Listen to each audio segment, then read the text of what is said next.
Negotiations over trade are always done simultaneously by all of the corporations that are concerned with it among themselves and between them and the governments over whom they have whatever power they may have. That's one set of discussions. Then there are discussions among the political leaders of the countries that are discussing this subject. And then there are the professional media managers whose job it is to frame and control what is leaked to the media or what is told to the media. In other words, you and I are looking at bits and fragments and trying to make sense of it. That's what we're dealing with. Therefore, any given day's comments, especially by an on-again, off-again president like Trump, has to be taken not just with a grain of salt, but with a mountain of salt.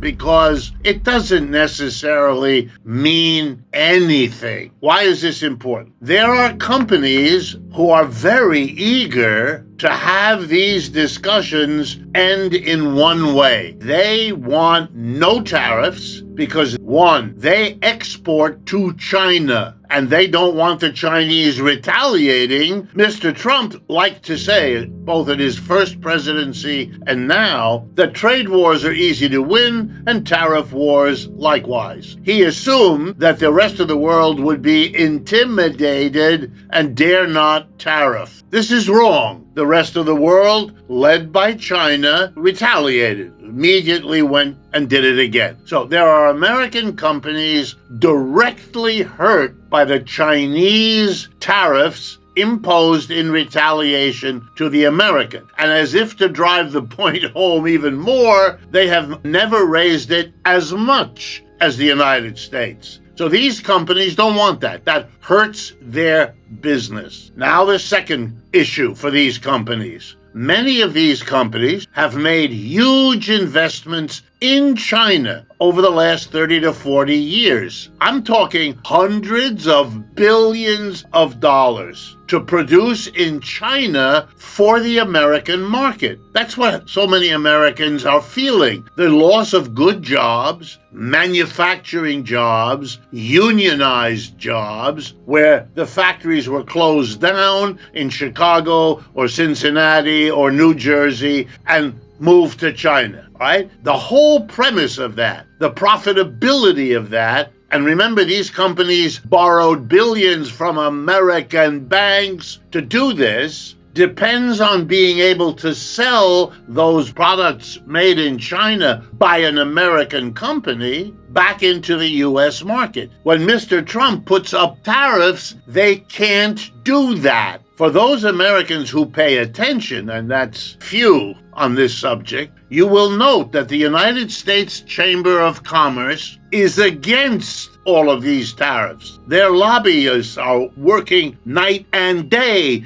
to shape what the American politicians in London are doing with the Chinese. Then there are the companies on the other side who want the tariffs. Why? Because American companies producing aluminum and steel are among the least efficient in the world. They cannot compete anymore. And so they want tariffs on Asian, European, and other steel and aluminum producers because that allows them to jack up their prices just below what an imported version would cost, now very high because the importers have to pay a tariff which the domestic don't. It's a way of saving them and keeping their existence. And it will be very bad for Mr. Trump if they go out of existence. For example, a Japanese company wants to buy U.S. steel, and that has been percolating for years, that deal, because the Japanese produce steel better and cheaper than the Americans can. Here's a second example. If your company has a need for cars and trucks as part of the inputs to its production process, then every American company, whether it makes software or ice cream cones or anything else, wants to be able to survive competitively in the world economy, namely by the best electric cars and trucks for the lowest price. But Americans can't do that. Why? Because the tariff against Chinese electric cars and trucks is currently 100%.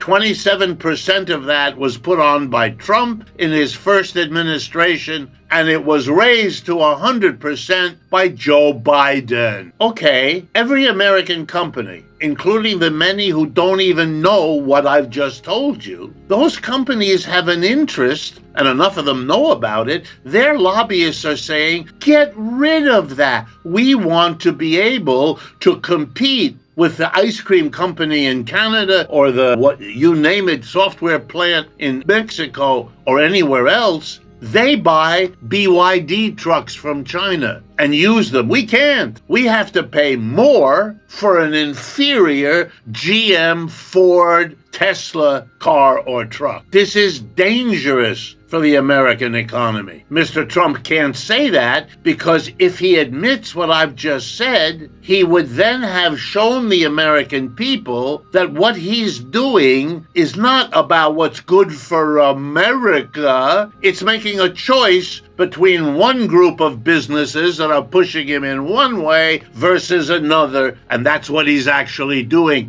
just as Mr. Biden did. But the I'm putting America first is then exposed, so he can't. That's why he can't explain any of this and has to talk in abstractions. And that's why when his handlers tell the media what they're doing, here's what comes out. The discussions in China, in London with the Chinese, are to make sure we get access to rare earths. What a lovely story. It makes such sense. We don't have access. We're going to get access, and our wonderful president is managing this. The U.S. documented statements around their meeting with the Chinese in London. Taking any of that seriously is like the attempt to understand current world affairs by finding an old classic comic book in your attic, leafing to the middle of it, whatever page it is, and actually expecting something to emerge from those pages that will clarify what's going on. The two things have nothing to do with each other, which is why I've taken this time to try to give you an idea of what's actually going on as opposed to the noise being publicized.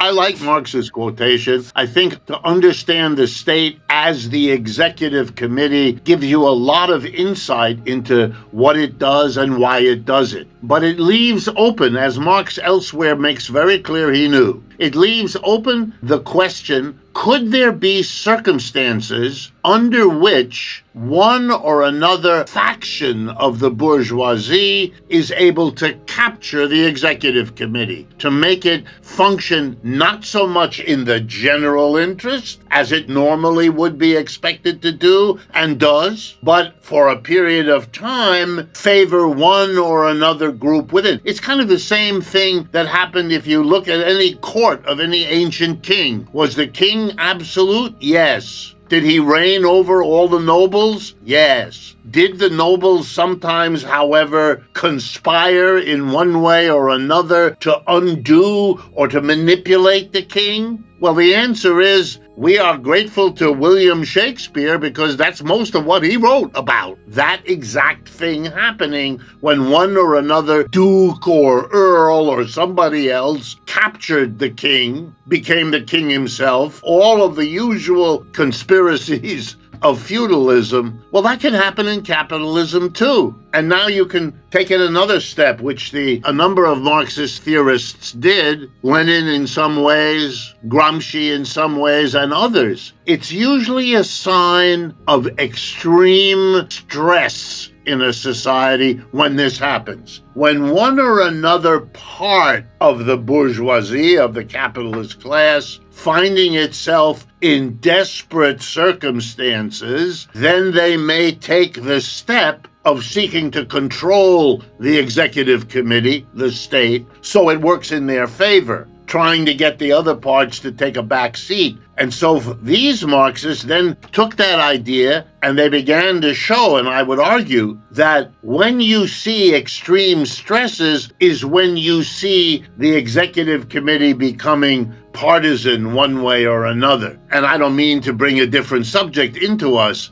but look at the decision of this government to send the military to repress its own people in Los Angeles over recent days. Now, that's not taking care of the bourgeoisie as a whole. For the bourgeoisie as a whole, the whole immigration issue is irrelevant. It's too small. It's 10, 12 million people in a population of 330. We have 10 economic problems more urgent than anything immigration can or cannot do. So what are you doing? Well, the answer is he's taking care of his own political apparatus and keeping it with him by acting out the theater that this all is. So there you can see that's an executive committee, but now the executive committee is taking care of whoever sits in the number one chair on that committee rather than. And by the way, if he continues to do what in effect widens the divisions, worsens the system, the people who run this system will get a new executive committee, and he will be a bad moment in American history and treated as such in the history books.